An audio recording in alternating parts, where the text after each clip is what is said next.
Bom, eu não estou com o currículo da Mariana aqui em mãos, então eu vou pedir para que ela se apresente. A Mariana tem essa cara de menininha aqui, gente, mas é só a cara, viu? Ela surpreende a cada minuto. Então, peço que você se apresente. Seja bem-vinda.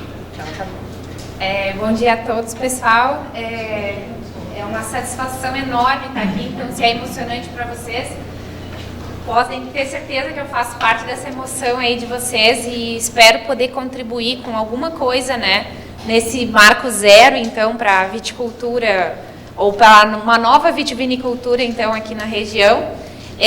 Eu sou professora do Instituto Federal Santa Catarina, tem alguns colegas aqui do outro Instituto Federal, do Campus São Roque, né? Nós somos uma rede federal, então, de escola técnica, tecnológica, e eu comecei meu aprendizado, na verdade, com agronomia, eu sou engenheira agrônoma, formada pela Universidade Federal do Rio Grande do Sul. Em 2005, sempre trabalhei com viticultura, trabalhei na região da Campanha, trabalhei na Serra Gaúcha, vivi fora 2 anos, então tive uma experiência bastante importante para mim na Espanha com a parte de fermentação, microbiologia enológica, né? Depois eu voltei, já querendo ser professora, então fui trabalhar no Instituto Federal de Bento Gonçalves, né? A primeira escola de enologia, e foi quando eu conheci a Ariana, então ela fez o contato, né? Eu estou aqui agradecendo a associação, mas foi o contato através da Ariana, então, que foi minha aluna, colega, né, hoje, de profissão. Tive a oportunidade de trabalhar numa vinícola, também uma vinícola não muito conhecida, de um município não muito conhecido também no Rio Grande do Sul, que se chama Pinto Bandeira. Fiquei 4 anos com essa experiência na área de viticultura, e como engenheira agrônoma, então, da vinícola. E depois, então, continuei os meus estudos na área de enologia, fiz meu mestrado na área de vinhos, né? Alimentos, parte vinho. E desde 2017, então, eu estou no campus Urupema, então, do Instituto Federal Santa Catarina, como docente de enologia. Como eu tenho sempre um pé na terra, né? Então, eu sei que tudo tem que começar do lado de lá. Então, me coloco no lugar de vocês para chegar aqui, e hoje eu sei que a uva não sai de dentro da gaveta, ela vem de um local onde a gente está sujeito a inúmeras variações de clima, solo e muitas dificuldades. Todas as adversidades maiores, elas acontecem no campo. E depois, dentro de cantina, a gente tem, então, um controle maior, uma possibilidade de monitorar melhor os nossos processos. Mas é bem importante que esses 2 setores se conversem, né, que o agrônomo ou o técnico de campo nunca deixe de conversar com o enólogo dentro da cantina, para que essa comunicação seja fluida e que realmente a gente consiga chegar nos objetivos, né, que é de uma produção, no caso de uma uva para a elaboração de um vinho, com essas características, então, para atender a vinificação. Então, isso é um pouco do resumo aí. Espero também que isso não seja só um monólogo. Então, estou aberta, né, para todas as perguntas que vocês tenham, dúvidas que eu possa esclarecer com um pouco da experiência que eu tenho aí no setor, né, tanto na viticultura quanto na enologia. Esse material eu vou deixar à disposição para vocês, então, é um material bem rico, eu montei com bastante informação, então, vocês vão ver que eu não vou ler o slide, eu vou, na verdade, fazer o resumo da informação, do que eu quero passar de mensagem ali para vocês, mas depois fica à disposição, então, a associação, né, distribui aí para vocês terem aí pelo menos uma fonte de consulta, uma referência maior aí para buscar de informações técnicas, então. Bom, então, o intuito hoje é falar um pouquinho sobre controles fundamentais de processo, isso é praticamente um curso inteiro de enologia. Então, eu tenho o desafio de, em 1h10, conseguir, pelo menos, dar o foco do que não pode ser esquecido quando a gente está falando de fermentação, de produção de vinho, de qualidade, né? E isso vai passar por vários pontos, então, que eu quis marcar os principais. Eu acho que se eu conseguir sair daqui hoje ao meio-dia com essa mensagem dentro da cabeça de cada um de vocês, eu atingi meu objetivo. Espero que tenha sido também coincidência de ser também o objetivo de vocês aqui hoje. Bom, eu estruturei um pouco essa apresentação, então, com alguns conceitos elementares, então, só para a gente situar um pouco na história, né, da fermentação. Então, não estamos fazendo nada novo, né? Então, o vinho, certamente, eu acho que alguém já deve ter acompanhado aí que tem uma notícia de que vai ser levado uma primeira planta para Marte agora, e escolheram que fosse a videira. Então, isso tem um significado, sim, tem um significado, porque a videira é uma planta que acompanha a história do homem. E desde que o homem se fixou, então, fixou o local e começou a trabalhar a agricultura, as vites, né, então, foram acompanhando esse processo de fixação do homem na terra. E por isso a gente tem uma diversidade tão grande de plantas, né, de uma riqueza tão grande de vinhos, porque desde que então se descobriu que a partir daquela fruta se conseguia fermentar e ter uma bebida fermentada, né, o homem vem trabalhando e vem aprimorando todos esses processos. Então, eu vou falar um pouquinho, situar um pouquinho aí um marco da história e depois um momento, então, em que a gente passa a trabalhar isso como uma ciência. Então, é quando começa a se desenvolver mais realmente as técnicas e as tecnologias para a enologia. E vamos falar de pontos críticos do processo, porque eu não tenho como dar todo o curso de enologia. Então, para mim, estão focados em, basicamente, 4 pontos aí que a gente tem que mencionar. Que vai desde a matéria-prima, então não adianta eu pensar em ter um vinho de qualidade se eu não tenho uma matéria-prima de qualidade. Eu tenho que falar alguma coisa em relação às instalações, então as instalações não é só a questão da estrutura, mas especialmente como eu me preparo dentro da estrutura que eu tenho, independente se é uma estrutura simples, uma cantina simples, mais antiga, ou super moderna, eu tenho que atender alguns requisitos muito importantes relacionados à higiene, a organização dos processos, a logística de recebimento e de processamento da uva. Isso é muito importante para eu ter um controle mais, uma administração melhor dos controles dentro do meu processo. Os micro-organismos, então, porque eles que são, na verdade, os grandes, né, atores aqui da história, a gente sempre brinca que, como enólogos, no máximo que a gente faz é administrar a vontade dos micro-organismos. Então, muitas vezes a gente impõe a nossa vontade, a gente regula um pouco a temperatura, a gente altera o pH, a gente troca o nutriente. Então, a gente faz um pouco da administração daquele processo. Mas não é o homem que faz o vinho, é o micro-organismo que vai fazer o vinho. Então, ele vai consumir um açúcar e vai gerar álcool, né? E tudo o que é decorrente desse processo de vida, então, do micro-organismo, é o que a gente vai chamar de vinho, tá? As operações, então, a gente vai passar pelas operações básicas, então, desde o recebimento até a elaboração, então, o processo de fermentação, basicamente.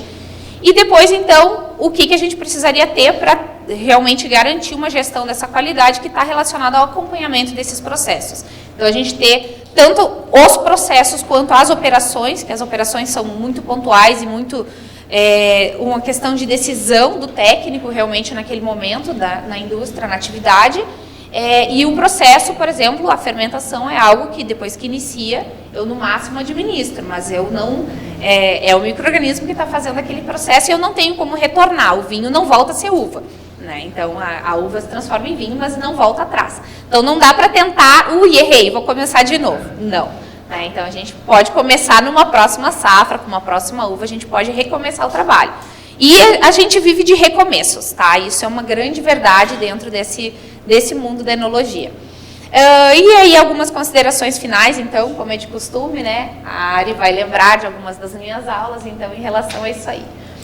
Para a gente situar um pouquinho na história, pessoal, só para mencionar a questão toda relacionada à mística que envolvia o vinho. Então, o vinho era uma coisa mágica, acontecia, né? E, bom, Deus quis, ou qualquer um desses muitos deuses aí, então, que são inúmeras as civilizações que fazem referência a um Deus importante, né? Relacionado à alegria, às festas, às vindimas, às farturas, às colheitas.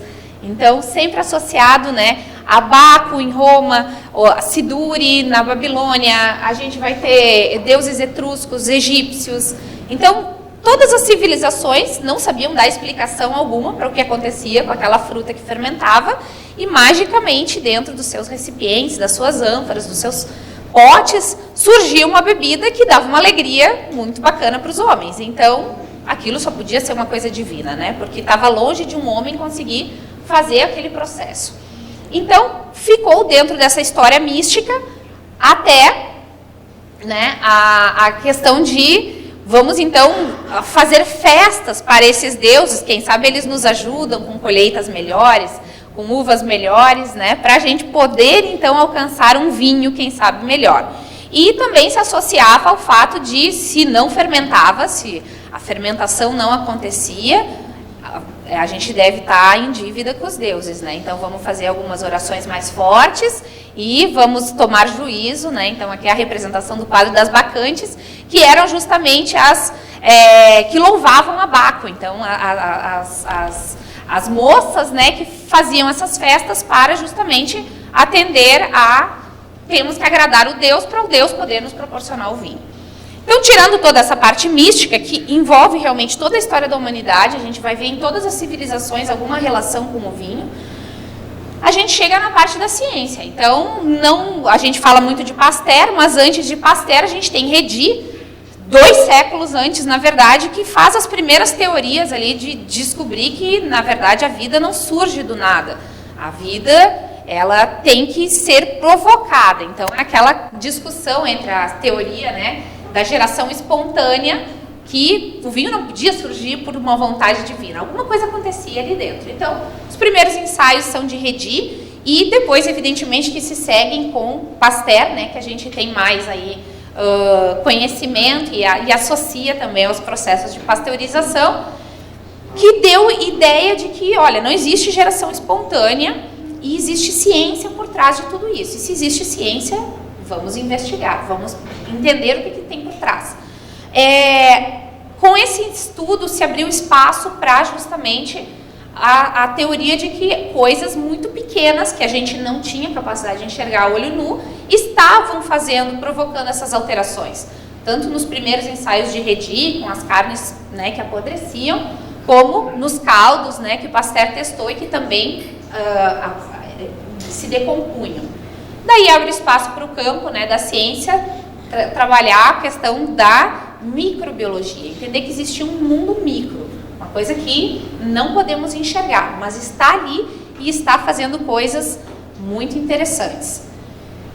Esse mundo, pessoal, nos mostra que, na verdade, o processo de fermentação, a gente vai falar um pouquinho mais sobre ele, né, está associado à vida. Então, existe um mundo de micro-organismos vivendo nesse momento em cima dessa mesa, sobre as nossas roupas, né? Por todo esse ambiente, existem micro-organismos, isso é vida. Então, o fato de uma carne estragar ou de uma fruta fermentar, não é que aquilo se estragou, aquilo mudou, aquilo alterou porque existe vida ali dentro. Isso a gente vai fazer desde entender que lá no solo eu tenho vida, que lá no vinhedo eu tenho vida, eu tenho que ter, digamos, o encerramento de um ciclo da planta, cai a folha, tá, mas a videira não morreu, ela só está descansando. E a queda daquela folha, aquela folha vai morrer. Mas ali eu tenho micro-organismos e eu vou ter todo um renascimento de vida quando dá início a um novo ciclo. Aqui o ciclo é um pouquinho diferente, né? A gente tem que forçar um pouquinho as plantas olha, hora de dar o descanso, né? Temos que descansar. Mas as plantas têm esse ciclo naturalmente, então a gente tem que entender que é um reinício de vida toda vez que a gente dá início a uma nova atividade, né? Um novo ciclo produtivo. E quando a gente faz uma desculpa, por exemplo, de um vinho, então aqui eu estou fazendo uma prensagem, né, de um bagaço de uva tinta, eu tenho vida ainda aqui. Isso faz com que a gente entenda por que existe aquela frase de vinho tem vida. O vinho tem vida. Então, o vinho é rico em micro-organismos. E isso é o motivo pelo qual nós temos que tomar controle nesse processo. Nós temos que assumir o nosso papel como técnicos e acompanhar o processo de elaboração do vinho. Eu não posso simplesmente largar o vinho lá, sair de férias ou... Não, depois, semana que vem eu volto, vou ver o que aconteceu. Bom, tu vai descobrir que um monte de bicho trabalhou lá dentro e quando chegar, talvez não seja o melhor resultado, o resultado que tu esperavas. Então, tu tem que realmente acompanhar para dar esse direcionamento e escolher, olha, agora tem um determinado grupo de micro-organismos crescendo, não tenho interesse nisso, vou tomar uma ação, vou fazer uma intervenção enológica. Então, a gente tem que entender que esse é um processo que ele não para. A gente precisa tomar controle do nosso papel de técnico, de como vamos administrar esse processo. Esses micro-organismos, então, eles são importantes, a maior parte deles, gente, mais de 90% dos micro-organismos que existem, eles não são ruins, tá? Então, mas eu peguei um gripão, era um micro-organismo, né? Os micróbios que a gente fala. Tudo bem, tem os patógenos, mas a maior parte não são patógenos, senão nós viveríamos doentes. E nós não vivemos doentes, nem as plantas vivem doentes, nem os vinhos estragam com toda facilidade. Então, os micro-organismos, na verdade, eles estão espalhados por tudo e eles têm muitas funções muito importantes. Não fossem eles, nós não teríamos decomposição das folhas, por exemplo, dos galhos, as doenças que, na verdade, são importantes para a gente entender também os mecanismos, né, de combate a elas. Toda a parte de engenharia genética, que nos dá possibilidades também de reestruturar esses micro-organismos. Hoje a gente tem uma série de produtos farmacêuticos. Quem, por exemplo, tem diabetes e é dependente de insulina, a insulina hoje é produzida por um micro-organismo, né? Então não é mais aquela insulina que é retirada lá de um porco, né?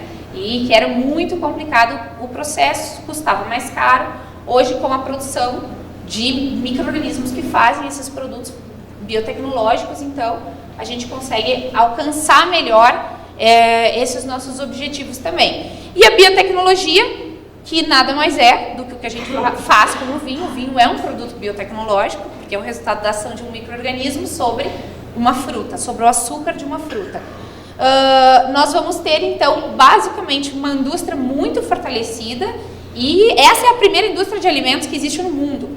Então, a descoberta de que a gente consegue fermentar um leite e transformar num queijo, que a gente consegue fermentar um trigo, uma farinha e transformar num pão, as bebidas alcoólicas todas, né? Queijos, iogurtes, bebidas alcoólicas também fermentadas por fungos, bactérias, então micro-organismos, tá? Essa é a nossa primeira indústria de alimentos. Depois vieram as indústrias que a gente conhece hoje, mas essa é a primeira indústria de alimentos do mundo, tá? E dentro delas a indústria, então, do vinho. A origem do termo, então, fermentação, na verdade, vem do latim fermentare, né, que significa ferver. Então, por isso eu botei o desenho ali da chaleira, que é para ninguém esquecer. Lembra aquele processo que a chaleira tá, né, jogando vapor para fora. Por quê? Porque quando eu tenho um vinho na fase de fermentação tumultuosa, que a gente chama, dá a sensação de que parece que ele vai ser jogado dentro do tanque. Então, por quê? Movimentação, produção de calor. Então, não chega a ser vapor, mas eu tenho produção de calor ali dentro, né, de CO2 saindo nesse processo e aquela movimentação que vai jogando a casca para cima, né? E aí, a gente aproveita esse processo também para fazer a extração de vários componentes que são interessantes para o nosso vinho. Mas nada mais é do que a consequência de uma vida sem ar, tá? Então, essa frase é muito nítida para descrever o que é o processo. Eu tiro o ar. E o que tem no ar? O oxigênio. Mesmo que a gente precisa para respirar, o micro-organismo também precisa. Quando eu tiro o oxigênio do micro-organismo, ele vai ter que ser mais esperto do que a gente e fazer um outro processo, que é o processo da fermentação. Então, na verdade, essa vida que existe, né? Então, essa vida sem ar, ela é dada pela presença desses micro-organismos. Então, o que a gente conhece popularmente como micróbios, a maior parte deles não são ruins e boa parte deles, então, são que nos proporcionam todas essas delícias aí que eu acabei de mencionar. Queijos, iogurtes, né? Vinagre, para quem gosta de vinagre, vinho, para quem gosta de vinho, né? Tudo isso aí. Então, eles estão por toda parte, mas realmente a maior parte deles são totalmente benéficos e a gente faz uso deles nessa nossa indústria, então, de transformação. Esse processo é um processo que é o início do processo de respiração celular. Então, todos nós aqui estamos respirando e nós fazemos um processo que exige oxigênio. Então, quando a gente faz isso, né, estamos puxando oxigênio para dentro, a gente faz a gente desencadeia um mecanismo de respiração que faz uso do oxigênio para a gente poder estar aqui falando, vocês aí ouvindo, né? Espero que a gente troque em algum momento, vocês comecem a falar também.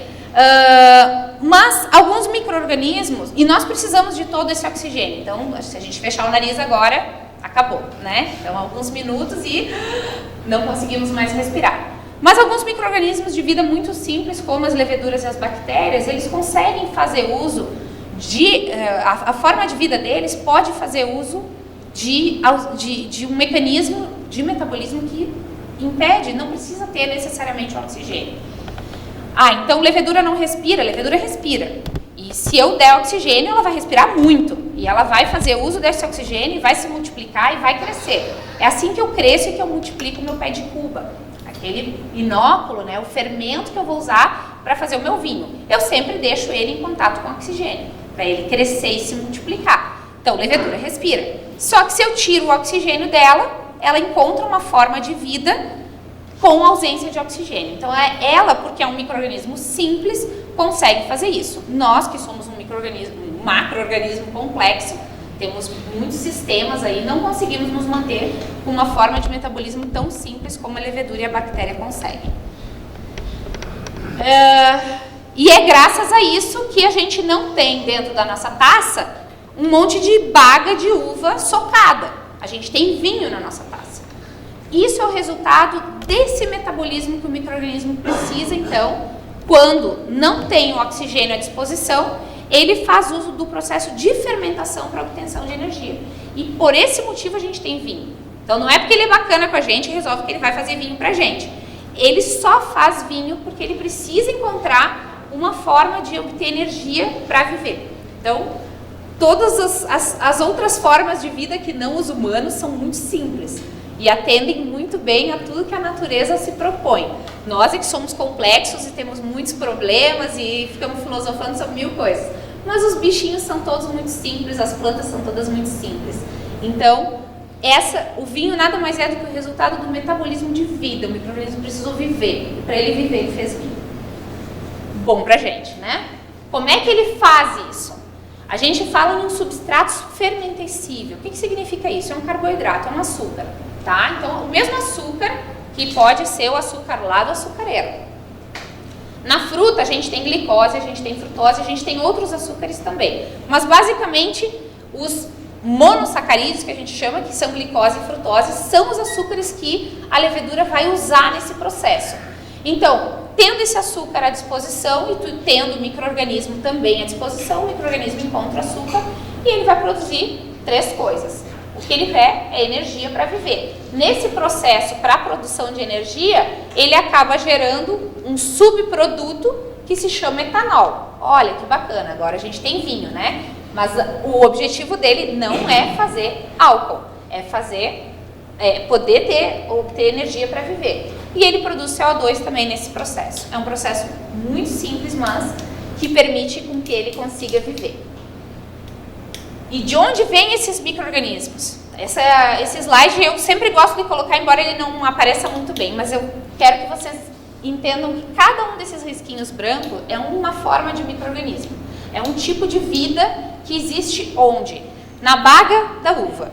E em que fase eu estou encontrando esses micro-organismos? Aqui eu estou falando de uma uva verde, onde está o retângulo verdinho, uma uva em troca de cor. Então, quando a mesma uva branca, ela troca de cor, a gente não percebe tanto, mas ela troca, né? Então, eu estou em processo de amadurecimento. E aqui eu teria uma uva amadurecida, pronta para ser colhida. Eu mudo o tipo de micro-organismo, a quantidade de micro-organismo que está disponível e, basicamente, o tipo e a quantidade. Então, o número de micro-organismos que eu tenho e a variedade que existe. E eles estão onde? Em cima dessa baga, em cima da uva, tá? Eu levo, quando eu macero a uva, quando eu levo para dentro da cantina, tanto faz qual é o recipiente que eu vou usar, eu estou já colocando em contato o micro-organismo que estava ali presente com o mosto.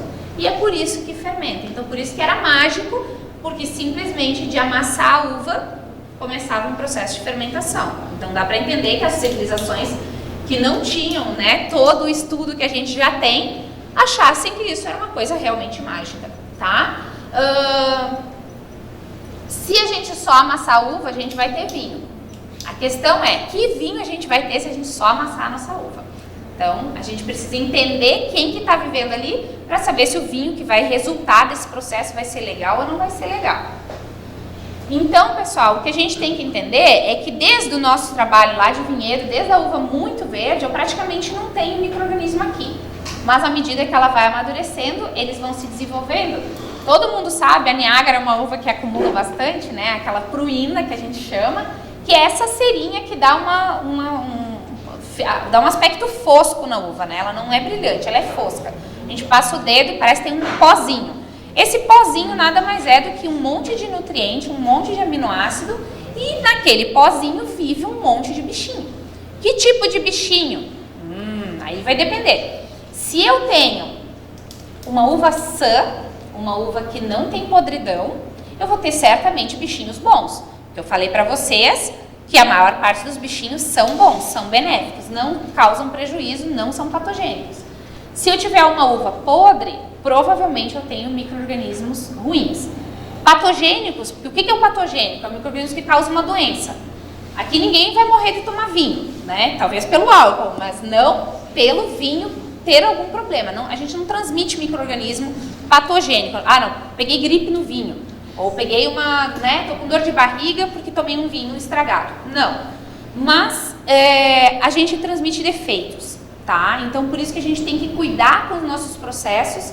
O controle de processo é importante para a gente poder melhorar a qualidade do nosso vinho, certo? Durante todo o processo de maturação, eu vou ter, então, bichinhos que voam, que andam por todos os lados. Eu não tenho controle, por mais que eu tenha telas, por mais que eu tenha sombrite, né, e plástico, eu tenho bichinho andando para cima, para baixo, por todos os lados, tá? Esses bichinhos carregam nas suas patinhas, por exemplo, as abelhas, vão lá numa baga, depois vão na outra e vão disseminando esses micro-organismos. Lembrando que se a uva é sã, a maior parte do que eles estão disseminando são coisas boas também, certo?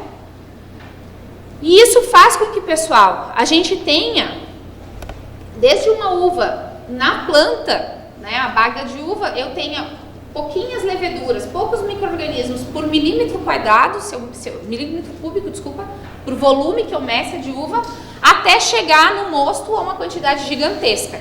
Então, o que aconteceu daqui para cá? Daqui para cá, eu macerei, eu rompi a baga e transformei em mosto, extraí mosto de dentro da baga.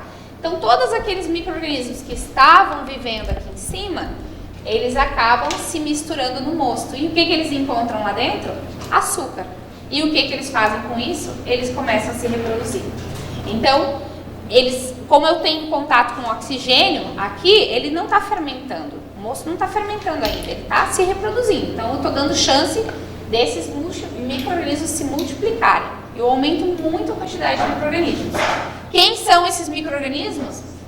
Não sei, tá? É o que está vindo do vinhedo. Se o vinhedo está bom, tem sanidade, estou trazendo coisas boas. Mas o mais importante de tudo ainda não conheço quem está vindo do meu vinhedo, tá? Temos que ter essa consciência. E aí, pessoal, entender que justamente tudo começa lá no campo. Aqui temos alguém muito bem paramentado, né, para fazer a aplicação de produto, e aí sempre, me lembro que era sempre um trabalho muito grande conseguir fazer com que a pessoa se paramentasse inteira para fazer a aplicação do produto, né? Então, a legislação regulamenta que tu tem que ter todo o equipamento de proteção individual, mas, tá quente, é rapidinho, é só 2 filas, né? E aí, a pessoa acaba fazendo, às vezes, sem estar com todo o rigor, né, que a legislação manda. Tratamento de pulverização, especialmente para podridão, ontem vocês tiveram bastante, né, essa fala aí do pessoal que falou bastante sobre doenças e questão sanitária, interfere bastante na fermentação. Por quê? Porque a podridão vai ser causada por um fungo e eu estou matando o fungo lá no vinhedo. Aí depois eu quero que o fungo cresça dentro do vinho. A levedura é um fungo também. Então, se eu errar na dose, se eu não respeitar período de carência, se eu aplicar demais ou aplicar produtos que não sejam registrados, por isso foi bem importante na fala ontem, né, mencionar que todo produto tem que ser realmente comprovado que ele pode ser usado para videira. Mas funcionou com tal coisa. Tem registro para videira? Se não tem registro para videira, não usa. Porque não sabe qual vai ser o efeito disso lá no vinho. Então, a gente sempre tem que pensar que uma coisa é a uva para processamento. A gente ainda precisa que um bichinho viva dentro daquele material. E se eu tiver uma carga muito grande de fungicida, eu não vou conseguir ter essa fermentação acontecendo. Então, não vou ter problemas de arranque, de fermentação, de parada de fermentação. Eu vou ter uma série de problemas que vão ser decorrentes, muitas vezes, de práticas de campo, tá? Eu sei que muitos aqui são produtores, mas talvez alguns que elaborem aí seus vinhos, às vezes não tem um volume também suficiente para suas elaborações, acabam comprando uva. E essa também é uma dificuldade. Que tipo de uva eu estou comprando? O que está vindo lá naquela carga que eu estou comprando, que está vindo do Paraná, de Santa Catarina, do Rio Grande do Sul, sei lá eu da onde. Então, é bem importante, pessoal, conhecer também seu fornecedor, saber pedir os cadernos de campo, o que foi aplicado, por última vez, em que momento, né? E atender sempre esses prazos de carência para a gente evitar problemas. Então, tudo que é feito lá no vinhedo vai interferir, sim, na qualidade da uva, tá? Então, eu tenho que me preocupar com isso. O produtor que elabora vinho a partir da uva que ele mesmo produz, ele tem duas vantagens. Primeiro, ele consegue agregar valor no processo, porque ele não é só o viticultor, então ele vende um produto com valor agregado, ele vende o vinho depois, e ele conhece o que aconteceu. Então, ele respeita melhor os seus tempos para saber, não deu ainda o tempo de carência, vou aguardar, vou colher a uva depois. Colhe no ponto de maturação correto, que é outra coisa importante. Então, ele tem um controle melhor sobre os seus processos. Mas aquele produtor que, infelizmente, depende ainda da compra da uva, em que condições vai chegar essa uva? De que jeito eu vou ter que trabalhar com isso aqui? Né? Então, por isso essa importância que eu falei lá no início da fala. Mesmo que não seja da mesma propriedade, o enólogo tem que conversar com quem está produzindo a uva. Tá? Porque essa fala é fundamental. Tá bom? E muitas vezes a uva não tinha aquela finalidade inicial. Era uva para consumo. O cara resolveu vinificar. Bom, aí não funcionou. Porque ela não estava preparada para ser uma uva para vinificação. Então tem que ter esse cuidado, certo? Dentro da cantina a gente vai seguir com tudo isso aí. Então a cantina, pessoal, na verdade, que vai ser o local de elaboração do vinho, é um ambiente próprio para crescer muitas coisas, muitos micro-organismos, né? Então a gente tem umidade, a gente é um local bastante úmido, na verdade, a gente está sempre molhando e lavando, né? E tem que ter bastante acesso de água. Tem micro-organismo que se desenvolve porque a gente tem muitos materiais tipo rolha, cortiça, madeira, né? Embora já seja bastante mais limitado, quando a gente tem sempre uma sala de envelhecimento, barrica, não tem como se escapar das madeiras, né? Ou até o uso de chips. Então tudo isso tem que ser conservado, né, ao abrigo da umidade para evitar o crescimento de micro-organismos indesejáveis, por exemplo, mofos. Né? Então mofo dá que tipo de defeito no vinho? Cheiro de mofo. Então, a gente abre, parece cheiro de pano mofado. E é por causa do desenvolvimento de bolor mesmo, tá? Então, tem que ter esse cuidado também em relação ao ambiente, porque é um ambiente propício para o desenvolvimento de micro-organismos, de todos os tipos. Ainda falando da matéria-prima, eu tenho que ter bastante controle do meu processo de amadurecimento, tá? Vinho verde, uva verde faz que tipo de vinho? Uva verde faz vinho verde, tá? Ponto. Uva verde não faz vinho bom, faz vinho verde. Com gosto de verde, com defeito, vinho que morre cedo, vinho que não alcança o potencial alcoólico mínimo para a gente ficar numa faixa ali tranquila de que, não, olha, esse vinho vai durar. Não. Então, geralmente, esse vinho era um vinho que o pessoal corria, né, vai chover ou tenho que ir para a praia e vou colher a uva e bota tudo no tanque, mas tá verde, mas vai, depois a gente bota o açúcar, chapitaliza. Bota o açúcar, daí dispara, né, sobe um pouco o álcool para tentar chegar na legislação.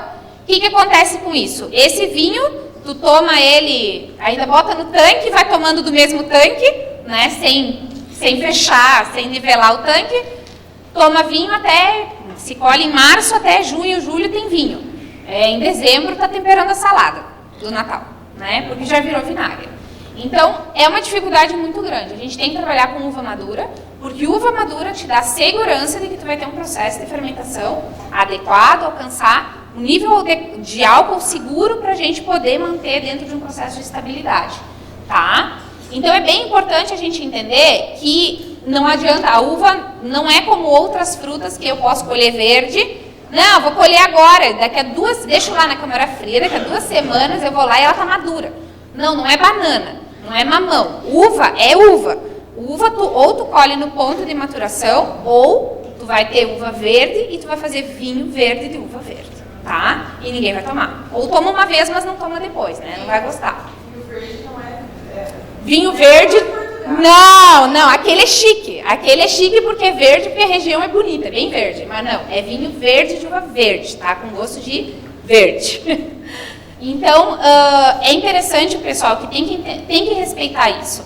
E muitas vezes a uva tinta, desculpem, ela engana bastante, porque deu a virada da cor e tá pronta, vou colher.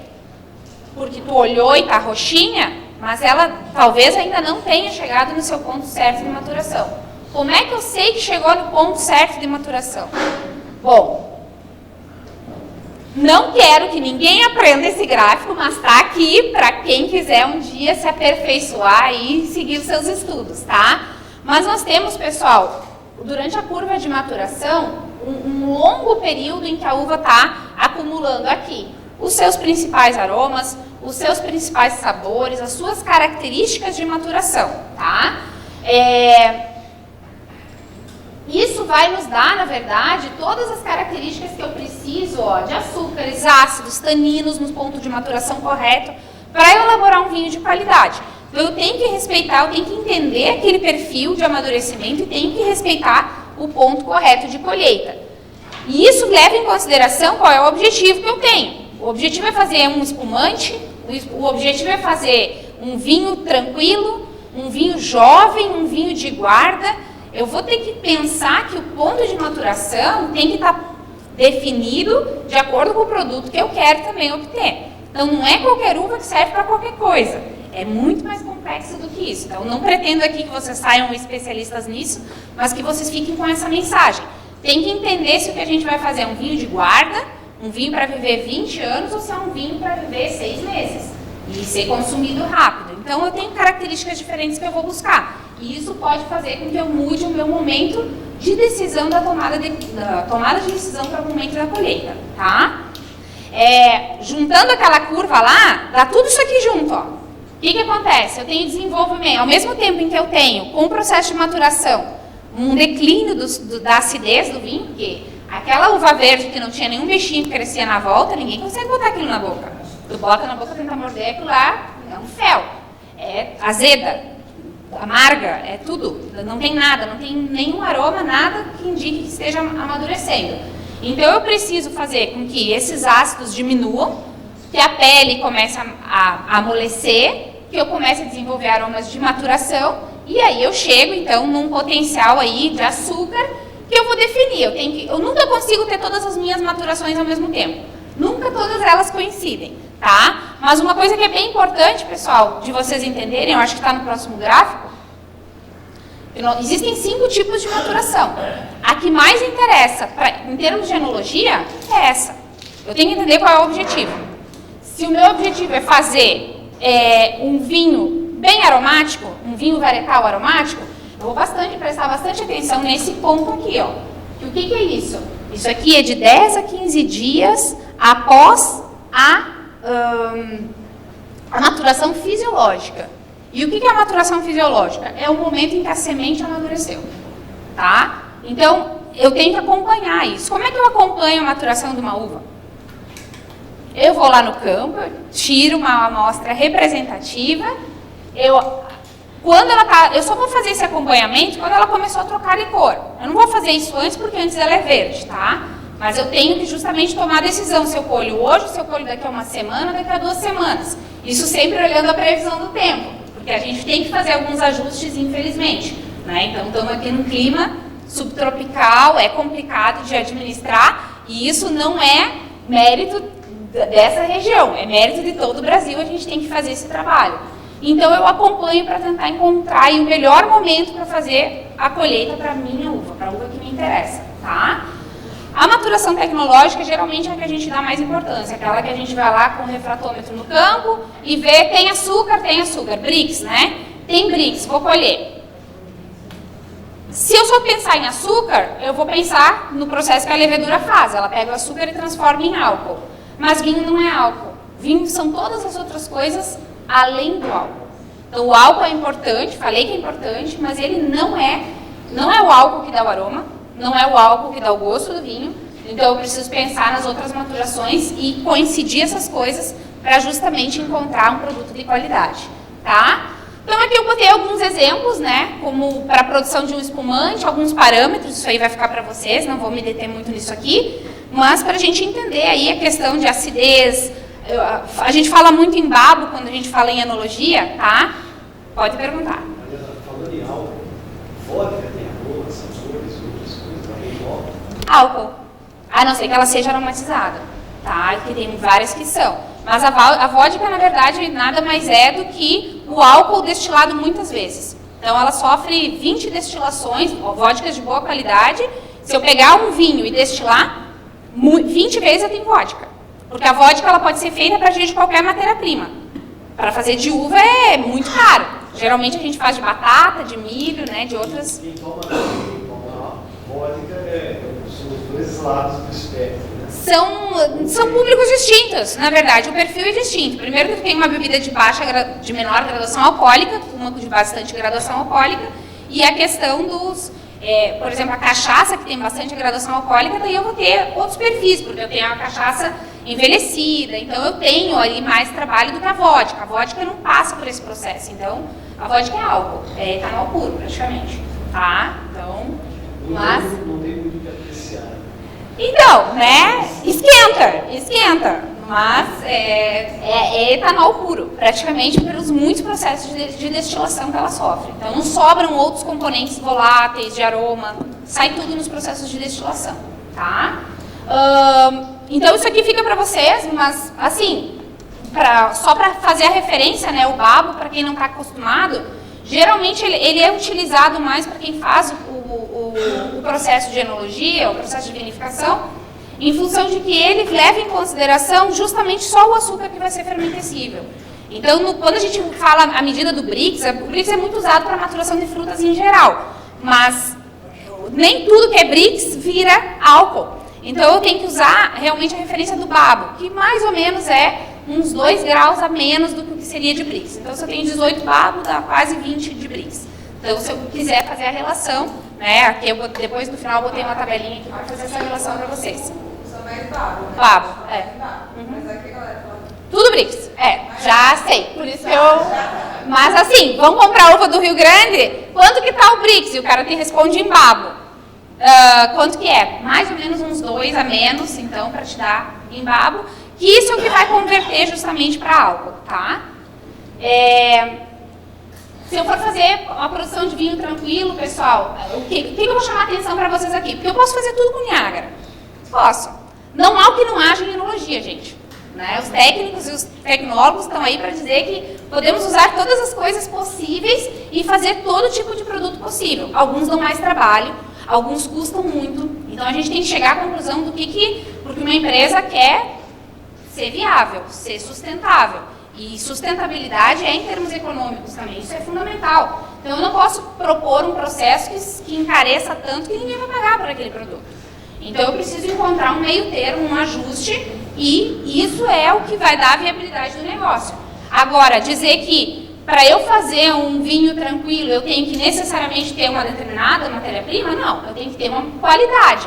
Mas a origem, o tipo de uva, a característica da uva, eu tenho que entender o que acontece quando eu uso ela. Mas não existe assim, com essa uva tu não faz. Não existe essa frase, tá? Em enologia tudo é possível, tudo é gestão do técnico que vai estar fazendo o processo. Mas alguns técnicos vão dizer, mas com aquela eu não trabalho. Para fazer isso aqui eu não consigo fazer com ela, ou com uma variedade ou com outra variedade, por 1000 motivos. Uma das coisas que talvez o pessoal que trabalhe, faça a vinificação da Niágara, encontre com um pouquinho mais de dificuldade, seja a presença das pectinas justamente. Então a Niágara, por ser uma variedade comum, ela tem muito presente essas pectinas, que são aqueles componentes que transformam o caldo dela em geleia. Então, por isso que é tão bom de fazer geleia, doces, né, a partir dessas variedades como Bordeaux, Isabel, Niágara, porque elas têm muito ricos esses componentes geleificantes que a gente fala. E quando a gente vai fazer vinho, a gente não quer gelatina, a gente quer um caldo líquido. Então eu preciso, por exemplo, fazer uso de enzima, tá? Que é uma das coisas que eu trouxe aqui para mostrar. Vou passar bem rapidinho, então, para a gente não ficar perdendo tempo aqui. Então, só para entender um pouquinho dessas relações, ontem eu experimentei um vinho fortificado, então, também, acho que aqui a região tem bastante potencial para trabalhar com esse tipo de vinho. era da variedade máxima, se eu não estou equivocada, a Ariana sumiu, agora não vai me avisar, era uma máxima, né? Mas achei muito interessante, uma variedade bem legal para a gente trabalhar. Pela carga fenólica dela, eu acredito que ela tem um potencial bem bacana para a gente trabalhar ela como um vinho fortificado. Vai viver muito tempo, tipo um vinho do Porto, tipo um vinho Marsala, né? Um vinho madeira, e é um produto que tem um mercado, tem um valor agregado, tem um perfil de público, então é uma oportunidade aí para a gente pensar. Aqui então só vou passar um pouco, esse material fica para vocês. Aqui falando um pouco sobre como definir o ponto de colheita, temos os equipamentos, densímetro, né, o refratômetro que a gente usa, mas pessoal, uva para vinho tem que botar na boca, tem que botar a baga na boca e tem que morder semente. Tá essa palavra não existe. Não tem como administrar o gosto, tá amargo, tá duro o tanino, não tá pronto, não dá. Tem que esperar, tem que aguardar que aconteça um pouco da maturação fenólica. A variedade Niágara não é uma variedade que vai ter tanta dificuldade nesse sentido, porque ela tem uma carga fenólica menor. Para quem trabalha com a vinífera, sabe que a vinífera é bem chatinha nesse sentido. Então a gente tem que esperar, às vezes o açúcar dela já está super alto e ela ainda está dura, está verde, né? Especialmente em regiões muito quentes, ou no caso aqui para vocês, talvez a safra de verão, que seja uma safra mais corrida, né? E sobe muito rápido o açúcar e aí fica difícil de chegar nesse equilíbrio com o fenol, tá? A safra de inverno talvez seja mais interessante para essa elaboração por permitir que o fenol acompanhe melhor, o açúcar não acumula tão rápido e eu consigo amadurecer melhor os fenóis, tá? Existem 1000 coisinhas que a gente pode levar para o campo aí trabalhar, outras que a gente traz um pouco para o laboratório. Laboratório de cantina não é laboratório sofisticado, é uma pia, uma bancada, 2 ou 3 buretas para a gente fazer ali as titulações, que a gente prepara as próprias soluções em casa, né? Na vinícola, um operador que faz todo o trabalho de cantina, vai lá, agora eu vou analisar esse vinho, vai lá, toma 5 minutos, 10 minutos, faz a análise e consegue acompanhar o processo. Isso é bem importante, tá? Para a gente não ficar tão refém de todos os laboratórios, que às vezes tu tem que coletar a amostra, mandar, esperar 3, 4, 5 dias um retorno para tomar decisão se tu faz ou não alguma coisa. Então, coisas rápidas tem que poder ser feita em cantina. Aqui que eu comentei para vocês, tá? A equivalência das escalas, então, só para mais ou menos, ó, 15.06 babos seria 17.7 Brix. Aí fica a relação, é sempre uma regrinha de 3 aí pra gente encontrar os valores, tá? Então, definir bem certinho o momento da colheita. Tá associado à condição sanitária, então às vezes a gente gostaria de esperar mais, mas as chuvas, a podridão não vão permitir que a gente tenha uma maturação tão mais completa, então a gente tem que fazer a colheita talvez fora do momento. E o período da colheita, que aqui para vocês tem essa diferença. Então, eu estou há 2 dias acompanhando aqui o pessoal e existe, né, então, alguma diferença entre a safra de verão e a safra de inverno. E isso é interessante porque provavelmente vocês vão encontrar potencial para produtos diferentes. Talvez o espumante na safra de verão, talvez o vinho tranquilo para a safra de inverno. Então, tentar ajustar isso aí dentro do que são as características da região.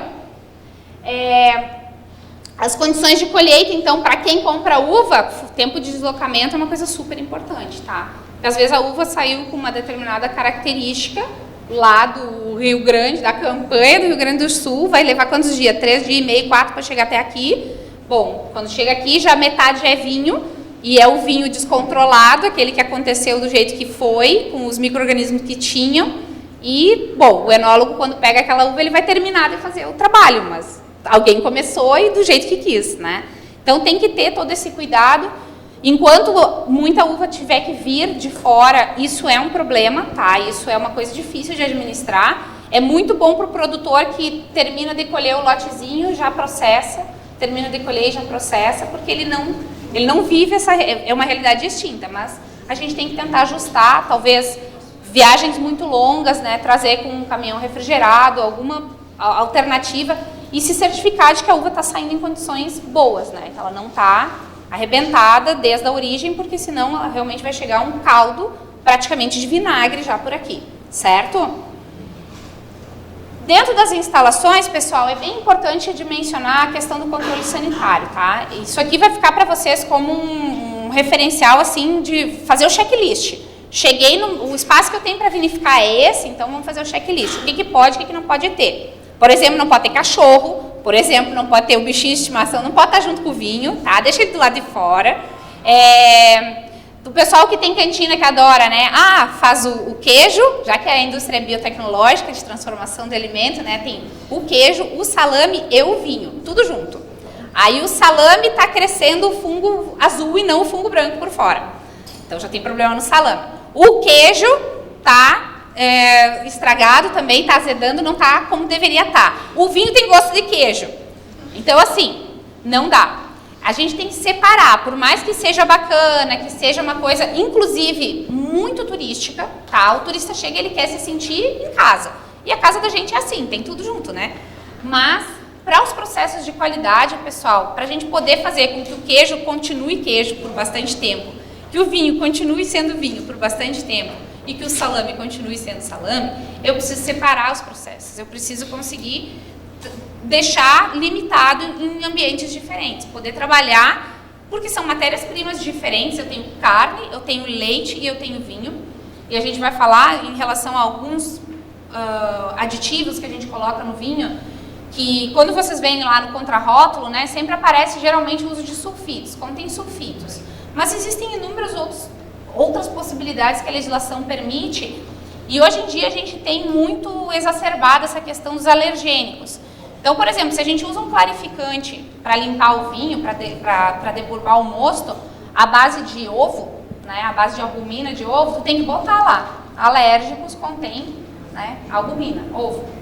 Então, assim, imaginem que lindo a gente trabalhar com queijo e vinho junto e alguém tem um problema porque tem alergia à caseína e tinha em algum momento, teve uma contaminação cruzada. Então, essas coisas não podem, a gente precisa realmente separar os ambientes de processamento para poder assegurar o nosso processo também, tá? Então, isso é bem importante. Existem diversas ferramentas disponíveis, mas a mais simples de todas se chama caderno de registro, né? Monitoramento dos registros das atividades. Então, o que foi feito, que dia, e não adianta assim, não, mas eu sei, eu guardei na cabeça. Na semana que vem tu não sabe mais. Tem que estar anotado, tem que estar registrado, e a gente tem que poder, quando precisar dessa informação, encontrar, saber onde encontrar. Pode perguntar. Processar mel junto na cantina. Processar Isabel? Mel junto na cantina. Acredito assim, tem que ter um ambiente que separe, que possa separar. O mel também tem problema de fermentação, e o problema é que o mel cresce em outros micro-organismos. Então, provavelmente, os micro-organismos que podem acabar fermentando o mel, que acabam estragando o mel, né? Então, sejam deteriorantes do vinho. Tá? Eu não saberia exatamente quais são, mas eu acredito que a chance de contaminação cruzada sim existe. Fazer o hidromel e Não, processar o mel, né? Então, limpar e envasar o mel. Mas e o hidromel? O hidromel, na verdade, é um fermentado de mel, só que Não pode ser. a questão é o tipo de micro-organismo que vai ter ali dentro. Então, tu pode acabar transferindo de um lado para o outro. Não acredito que exista algum impedimento de tu poder usar a mesma instalação para o processamento. Tu só tem que controlar os processos para que não exista essa contaminação. Mas aí, como tu está fazendo um fermentado, embora seja de outra matéria-prima, eu acredito, mas não sei se alguém aqui sabe alguma informação melhor que isso para me ajudar. Mas pode acontecer assim, porque tu tem um determinado grupo de micro-organismos que sejam, da mesma forma que eu tenho os que crescem na baga da uva, eu posso ter os que vêm junto com o mel, né? Provavelmente você tem uma viabilidade osmótica maior. Porque o hidromel, na verdade, tu já vai ter, é doce, mas aí tu tem toda a... É outra classe, né? Muda a concentração, mas acaba que ele pode acabar trazendo prejuízo, ele pode chegar como um deteriorante. Tem na fermentação, no mel que fermenta, só o mel, não o hidromel, a gente tem vários micro-organismos deteriorantes para o vinho. Então, por isso, teria que ter justamente esse cuidado e esse alerta de tentar entender. O senhor ia perguntar? Desculpa? Não? Tá. Aqui, ó. Aqui. Quanto ao vinagre? O vinagre. Longe. Longe. Bem longe. Bem longe. Mesmo depois que você lacra o vinho para descansar, mesmo assim tem que fazer longe. Então, hoje a estrutura que a gente chama de vinagreira, ela tem que ser isolada, tá? Da mesma forma que a produção de sucos. Tem que ter suco, não pode ser onde se faz vinho, senão o suco vira vinho. E vinagre não pode ser onde se faz vinho, porque senão o vinho vira vinagre. Então, esse isolamento tem que ter uma certa distância geográfica também para evitar justamente poder sair de um prédio, trocar a roupa, entrar no outro prédio e evitar que, senão, pessoal, se está tudo no ar, isso passa com a roupa, passa no cabelo e quando a gente vê, a gente está fazendo só o mesmo processo. Então está tudo com o mesmo tipo de coisa crescendo e toda a contaminação está por toda parte. Então fica na verdade assim, fica impossível de conseguir administrar o processo. Aí os bichinhos fazem o que eles querem. Então o vinagre na verdade, para eu ter vinagre eu tenho que ter vinho, né? Então primeiro eu tenho vinho, então existem dois tipos de vinagre, até trouxe no slide, né? Existe o vinagre que a gente não quis que acontecesse e existe um vinagre certificado, com indicação geográfica, que foi pensado desde a colheita da uva, tudo para ser vinagre. Então isso é uma coisa. A outra é, estragou, agora vai virar vinagre. Então isso é complicado também porque nem temos tanto consumidor para tanto vinagre de tanto vinho que estraga. Então a gente tem que melhorar os nossos processos para não estragar tanto vinho, tá? Então, mas vai aparecer aqui alguma coisa sobre isso aí.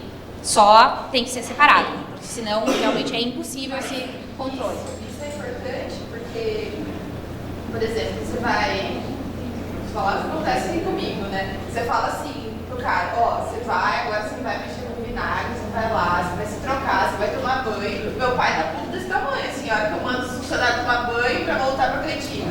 Tem que acontecer, entendeu? Tipo, é um ponto bem, assim, eu acho bem importante. Tem que botar na logística da cantina. Então, se também elabora o vinagre, e o vinagre fica no isolamento, quando de castigo vai brincar com o vinagre.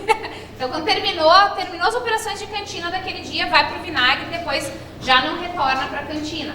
É uma estratégia. Então, isso, se tiver registrado, por exemplo, dentro de um procedimento operacional, para trabalhar com vinagre, ou vai só para lá, se tem muitas operações, exige muitas coisas naquele dia, faz só aquilo, ou primeiro faz a parte de vinícola e depois faz a parte da vinagreira.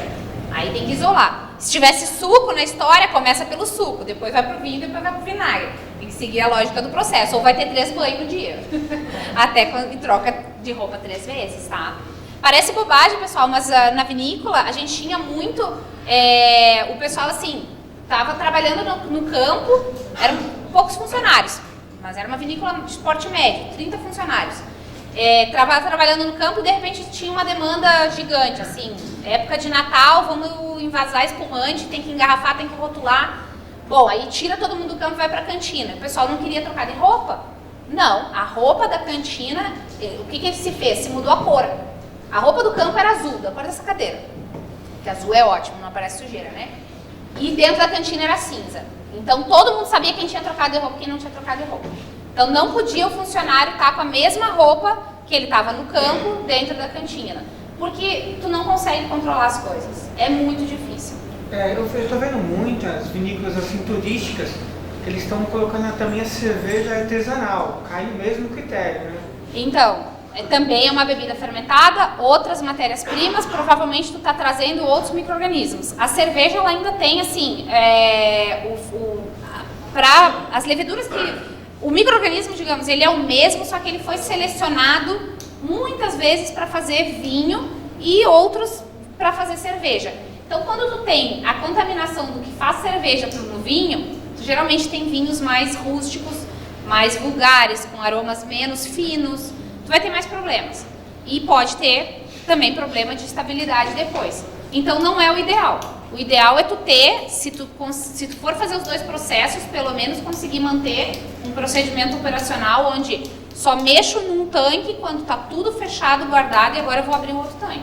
Eu vejo que a pessoa ele tem a dificuldade de fazer ali bonitinho, legal, ele quer aproveitar até tudo, infelizmente. No final ele vai ter o micro-organismo crescendo em todos os lados. Vai ser praticamente assim, provavelmente até uniformiza o gosto. Cerveja e o vinho vai estar tudo meio que com o mesmo gosto, porque tu tá com o mesmo tipo de micro-organismo crescendo, tá? Então, tem os açúcares igual. Mariana, Vamos lá. só voltando à questão As que vêm do campo As que vêm do campo. e depois são adicionadas outras? Ou é só? Isso, vem do campo, e aí eu tenho várias estratégias que eu coloquei aqui, quero ver se chegou a tempo. Tem várias estratégias. Se a minha uva está sã e eu conheço a procedência da minha uva, não teria problema, em teoria, eu arrancar a fermentação, eu ter um início de processo ou até conduzir um processo inteiro com essa levedura que veio do campo, tá? O que se faz na prática é, quando a gente não conhece, a gente primeiro tem medo. Então a gente não tem essa estratégia. A gente traz elas do campo, a gente coloca uma dose de enxofre, de SO2, de conservante. Elas provavelmente vão morrer porque elas não são treinadas para viver com o conservante, diferente da levedura do pacotinho, que tem uma aptidão maior para viver dentro desse mundo de SO2. E aí eu coloco a levedura que eu quero então ali dentro. Então, só que isso é bem interessante, pessoal. Eu não sei se ontem alguém chegou a mencionar aí, de falar do tal do terroir, né? Que o pessoal fala o terroir, o terroir, o terroir. É muita bobagem a gente ficar falando de terroir, porque a maior parte do terroir, eu sei que de manhã na visita técnica, o Lucas comentou isso. O terroir é aquele bicho que a gente não está vendo, que está crescendo no solo, que está crescendo no tronco da planta, está crescendo na gema, que vai se depositar no cacho depois. Isso é o terroir. O terroir não é a combinação só do clima, do solo e o que o homem faz. Tem um monte de micro-organismos nesse meio. Por isso o manejo do campo. O Lucas fez essa menção ontem. Não adianta eu aplicar produto, destruir tudo que existe lá, porque eu não tenho terroir, de verdade. E a gente conhece muito pouco sobre os nossos bichinhos, sobre os nossos micro-organismos, os nossos manejos muito ruins de defensivos químicos no campo acabam destruindo muita coisa boa, e daí a gente fica, e agora o que sobrou? Afinal é o super sobrevivente, daqui a pouco ele vai me dar problema lá dentro da cantina, né? Então a gente não tem conhecimento para realmente julgar que esse bicho não vai me dar problema. Faltam estudos, tá? Daí eu vou dizer que falta pesquisa, que falta realmente entender mais que potencial a gente teria de terroir falando de micro-organismo, falando de microflora, né, microfauna de campo. Mas em teoria todos os que estão no pacotinho, eles saíram de um vinhedo, tá? Só que eles foram selecionados, a maior parte ou é francesa, ou é italiana, ou é portuguesa, ou é espanhola, ou é grega, mas de países que têm tradição vitivinícola, foram isolados dessas regiões, foram purificados, foram selecionados e todo mundo sabe exatamente o que eles fazem. E estão lá dentro do pacotinho. Então tu chega, só bota água, hidrata, depois vai botando mosto e larga ele ali dentro, tu sabe que ele sabe fazer o serviço dele. Tu conhece ele. Alguém te vende o pacotinho e te diz, ele tem essa aptidão. Então tu vai saber mais ou menos, fica fácil de administrar, o enólogo gosta disso, ele gosta de segurança, ele não quer se incomodar. Mas tem sempre gente que diz, não, vou explorar o potencial, vou trabalhar com as nativas, com as indígenas, com o que quer que seja que tem aqui dentro. Aí é uma aventura, não vou dizer que a gente não deva se aventurar, mas a gente tem que saber quando e volumes que a gente pode se aventurar também, para dar um passo de cada vez, tá? Nós falaram se você nivela os índices, acaba com e acaba Pense. Aí eu digo, não, estou explorando o terroir de Jundiaí, só existe aqui. Mas a levedura que eu estou usando é da França. A mesma que se usa... Então, se eu usasse as leveduras que estão aqui, se eu deixasse elas crescer, o vinho vai ter outro resultado. Completamente diferente. Se vai ser bom ou ruim, a gente não sabe. Teria que ter trabalho nesse sentido. A característica muda. Tá? Então, assim, é difícil a gente falar de... Com certeza a gente padroniza muito. Tá? Essa é a grande argumentação de quem, mesmo nas regiões muito tradicionais, trabalha com fermentação espontânea, tá? Não, vou deixar crescer o que tem aqui dentro, porque eu conheço, porque eu tenho 300 anos de vinhedo, e meu tataravô fazia o vinho e ele nunca botou uma levedura, e a uva sempre fermentou. E mesmo lá nessas regiões de 300 anos, eles usam levedura. Tem as duas estratégias, e tem a própria levedura deles que eles isolaram e colocaram de volta. E tem os segredos de estado, né, gente? Tem vinícola que o segredo é, eu não conto a levedura que eu uso. Ó, tá bom, então não conte. né? Então, eu separei, eu isolei e ela é a minha levedura, tá bom, né? Faz parte do charme, a gente sabe que tem muito charme nesse mundo também, tá? Tem uma coisa aqui no estado de São Paulo, o pessoal da UFSCar, eles estão fazendo um trabalho, eles pegaram algumas vinícolas, na verdade, eles até levaram um perdão assim da cara, mas o que eles estão fazendo? Eles estão isolando a levedura que tem no vinhedo, e aí, com esse isolamento, eles vão tentar chegar numa levedura que seja boa, fermentadora e tudo mais, que tenha essas características assim, ou seja, você dá uma segurança pra gente, né, enquanto produtor, e aí depois eles vão tentar multiplicar ela pra vender pro produtor, entendeu? Isso. Esse é o trabalho que a UFSCar está fazendo aqui, eles estão fazendo comigo e com a Terraços, lá de Amparo. E eles tentaram buscar vários produtores, só que como o pessoal não conhecia eles, meio que tipo, foi meio restritivo, assim. O que eles fazem? Eles pegam lá do campo, eles têm que testar duas coisas necessariamente. Primeiro, fermenta, se não fermenta não vai fazer vinho. Pode fazer outras coisas dentro do vinho, pode dar aroma, pode mudar a cor, mas tem que fermentar, tem que transformar açúcar em álcool, senão não vai fazer vinho. E segundo, quais são os defeitos? Então, antes de pensar nas virtudes, se pensa nos defeitos. Então, dá muito defeito, sobe a volátil, tem problema de depois avinagramento, ou cresce errado, não dá a fermentação completa, não chega no potencial alcoólico. Então, isso é que é testado. Então, é testado essas duas coisas. Tem potencial de fermentação e defeitos. Quais são os problemas, os inconvenientes que ela poderia gerar. Porque a levedura que a gente usa hoje, a comercial, a Saccharomyces cerevisiae, ela não é só virtudes. Ela também tem problemas. Ela é uma super geradora, por exemplo, de um composto aí que dá aquele cheiro de pano molhado, né? Então o vinho fica fechado demais e fica com aquele aroma. Então a gente tem que, mas a gente sabe contornar, a gente tem ferramentas para contornar isso durante o processo. Mas talvez para outras leveduras a gente não consiga contornar. Então a gente primeiro precisa conhecer elas para saber se as ferramentas que a gente tem já são suficientes para ajudar ou se a gente precisa desenvolver novas ferramentas para tornar esse processo aí viável economicamente e também legal, chegar num resultado de um vinho bacana. Tá? Tem alguma indicação de literatura sobre levedura? Sobre levedura? Tem umas clássicas assim, tipo, tem alguns livros de microbiologia enológica, eu vou dizer que em português não tem, tá? Nós não temos literatura em português, então a não ser um ou outro estudo que a gente vai ver pontual, da Embrapa a gente vai encontrar bastante coisa, da Embrapa Vivinho vai ter bastante coisa, talvez esse da UFSCar, então não está em andamento, mas deve ter já algum resultado, alguma coisa, mas tem alguns livros de microbiologia enológica interessantes, se chama Microbiologia Enológica mesmo, da editora Mundo de Prensa da Espanha, que são bem, assim, traz bastante informação sobre quais são. Eu tenho aqui uma tabelinha que coloca assim, em todos os vinhos do mundo, que já se estudou, aqueles bichos sempre aparecem.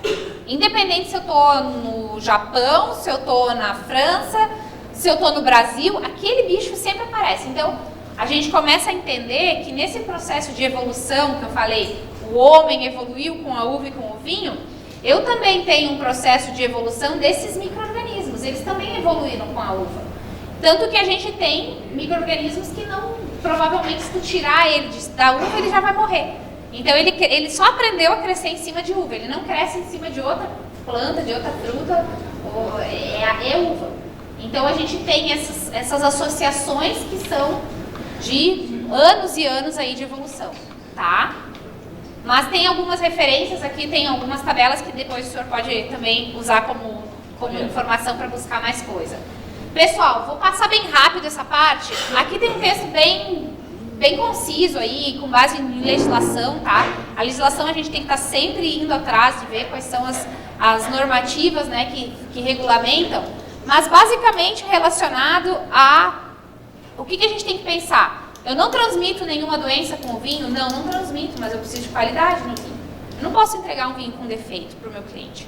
Ou abrir o vinho, o cliente chegou, abrir a garrafa, está defeituoso. Não pode, tá? Pode acontecer? Pode, gente, mas isso tem que estar dentro do azar. Dei azar de pegar uma garrafa que a rolha estava rachada. Ou que tinha uma sujeira lá no fundo da garrafa e deu problema. Mas isso não pode ser a regra, senão eu não vou ser rentável nunca produzindo vinho. Então eu não posso produzir o vinho e perder toda a minha produção. Então eu tenho que conseguir ter essa produção para vender, para poder ser rentável e movimentar a economia do meu empreendimento. Então basicamente eu tenho que me preocupar porque eu preciso oferecer um alimento, algo seguro, embora eu não ofereça risco, mas eu tenho que oferecer algo idôneo também. A pessoa está pagando por um produto e pessoal, não é mentira o que eu vou dizer para vocês, tá? Mas a gente está muito acostumado a tomar muito vinho defeituoso sem saber que tem defeito. Tá? Isso a gente toma e até acha que aquilo é o normal. E aquele vinho está oxidado, aquele vinho está num processo quase de avinagramento já. Daria já para temperar uma salada quase. A gente tem problemas, né? Que provavelmente a gente vai passar esse vinho por uma análise e ele não vai atender os critérios que a legislação exige, os parâmetros analíticos que dão a identidade e a qualidade desse produto. Então esse vinho não vai viver. Esse é o vinho que não chega no Natal. No Natal ele vai para salada, tá? Então a gente tem que ter um acompanhamento bacana para poder ter um produto que realmente permaneça aí no tempo. Porque eu tenho um investimento ali dentro. Dentro da minha garrafa de vinho, o que menos vale é o vinho, por mais que eu faça 1 milhão de tratamentos no vinhedo. E operação, e bote mão de obra e custo da terra. Mas eu tenho rolha, eu tenho vidro, eu tenho cápsula, eu tenho rótulo. E eu tenho um cliente que eu convenci de que compre meu vinho, que meu vinho é bom. E o cliente vai tomar e vai dizer, esse vinho não tá bom. Pronto, não vende mais para aquele cara. Então, tem uma reputação também que a gente tem que manter, isso é importante.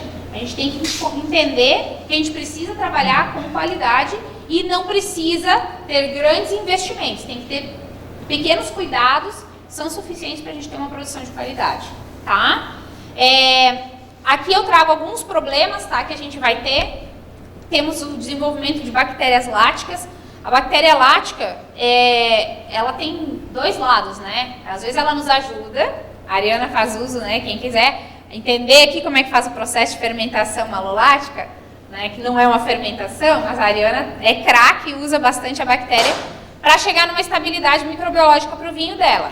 É uma alternativa cara, né? Se dilui, tu tem que fazer um investimento para chegar naquele valor e compensar esse investimento, mas a gente compensa. Mas eu tenho um momento do vinho que o vinho ainda não chegou na formação do álcool. Eu estou degradando o açúcar naquele processo de respiração, mas não formei o álcool ainda. Se eu tiver bactéria naquele momento, a bactéria compete com a minha levedura. E eu não tenho formação de álcool e eu tenho formação de ácido lático, tá? Ácido lático a partir do mesmo produto que deveria ter dado origem ao etanol. O que acontece com isso, gente? O meu vinho fica com uma graduação alcoólica baixa, porque então chega um ponto da curva que ele desvia, em vez de ele fazer etanol, ele faz ácido lático, ele fica azedo, ele fica ácido, com gostinho de queijo, né? Então, eu tenho o micro-organismo que na verdade vai fazer o queijo, que vai fazer o iogurte que está crescendo naquele momento, é a turma dos lactobacilos aí, e eu tenho defeito, então. Então, às vezes a gente toma e diz, mas tá tão gostoso, tem gostinho de iogurte. E tem 9 graus de álcool, não subiu mais que isso. E tinha potencial para ir a 12. Então, o que aconteceu? Um problema na fermentação, com excesso de contaminação bacteriana, tá? De bactéria lática na fermentação alcoólica. E aí eu não tive fermentação alcoólica. Por que isso acontece? Higiene. Então, por isso, a instalação da cantina tem que ser apropriada para eu conseguir fazer bons processos de higienização. Tudo que eu puder eliminar de madeira velha, de pedaço, né, de pau, de chão que não tenha um piso revestido, azulejo que não esteja correto na parede, eu tiro, porque isso é problema de realmente estrutura, tá? E eu tenho que me livrar disso aí. Não preciso fazer uma grande vinícola vinícola, gente, não é para turista olhar. Aliás, turista não devia nem entrar na vinícola, tá? Concordo que turista não tem que entrar na vinícola. O turista vai lá pro varejo, porque o turista quer sentar e tomar um vinho e curtir a vida e olhar a paisagem, fazer foto. Mas ele não quer olhar tanque de inox. A gente tem que parar com essas bobagens de... Não, e aqui a gente tem um tanque de inox com uma cinta, né, térmica. Ele já sabe isso, ele quer desfrutar do vinho, deixa ele viver. Então não precisa levar ele para dentro da cantina, que tu tá trazendo uma fonte de contaminação para dentro da cantina.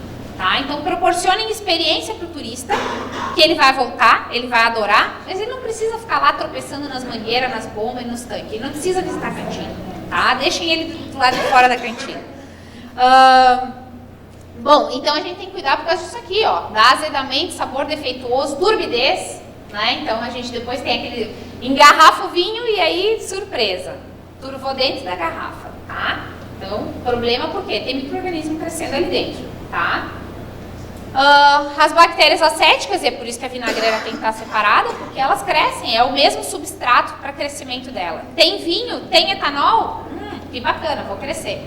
Então, o avinagramento vai provocar, né, um sabor acre, né? Evidentemente que para eu chegar a vinagre, o processo é lento, eu tenho que esgotar o etanol. Então, vinagre não tem álcool, tá, pessoal? Ninguém fica bêbado tomando vinagre, não, tá? Vinagre não tem álcool, mas tem um acético altíssimo, né? Então, só que eu já consigo detectar esse acético em vinhos defeituosos, vinhos que não eram para ser vinagre, mas que estão avinagrando. Então, eu tenho que cuidar disso aí. Esse é aquele vinagre que eu falei que era o que a gente não tinha intenção de fazer e a gente acaba fazendo, tá? E eu tenho também a questão de outros fungos. As leveduras deteriorantes, que eu tenho problemas, e outros fungos que geralmente vão ser mofos e que vão acabar dando esse cheiro, esse aroma de mofo. Tu abre o vinho, parece que o vinho tá mofado, tem cheiro de mofo. É defeito, tá? Associado também à higienização, tá? Essa turma aqui estranha, tem um outro nome estranho aqui, eu sei, tá? Essa turma estranha, ela aparece em tudo que é cantina, ao redor do mundo, mas são micro-organismos que, ou seja, que tem essa associação aí com a uva, mas que eu consigo me livrar deles com uma boa higiene, com uma estrutura adequada para o meu recebimento, né, meu processo de elaboração de vinhos.